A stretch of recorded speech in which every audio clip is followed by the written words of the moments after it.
Cottage gardens were originally dedicated to producing culinary and medicinal plants, but over the centuries, emphasis became equally placed on abundant ornamental planting, resulting in the rambling, informal design that cottage gardens are renowned for.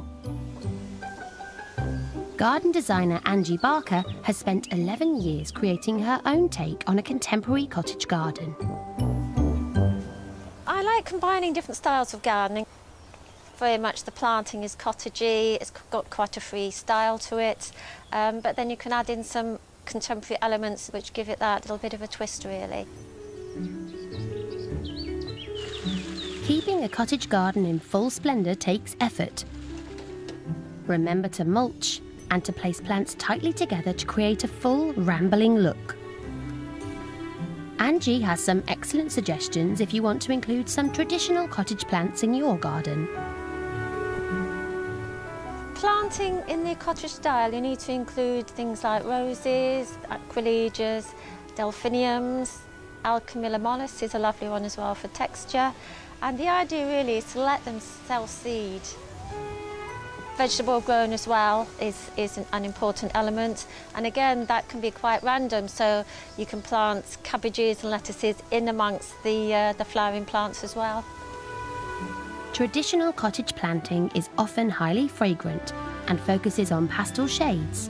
But this doesn't have to be the case, especially if you're after a more contemporary feel. Plant whatever appeals to you. You can add some formality with the low box hedges. It just kind of reins it in a little bit, but it's nice to see some billowy planting behind a structure like a box hedge.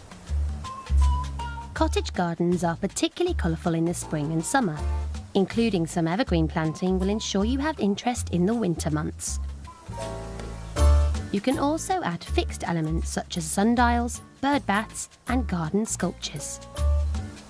Junk shops and old agricultural shops are brilliant for picking up old pieces, old tools, which just add character to the garden.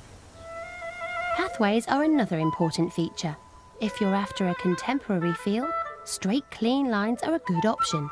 However, traditional cottage pathways are anything but formal. We have a cobbled pathway.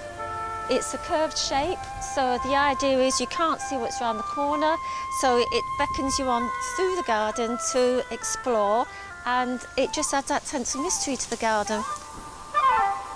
But the most important rule for traditional or contemporary cottage gardens is there are no rules. You need to have a free flow to it and to just really enjoy the space.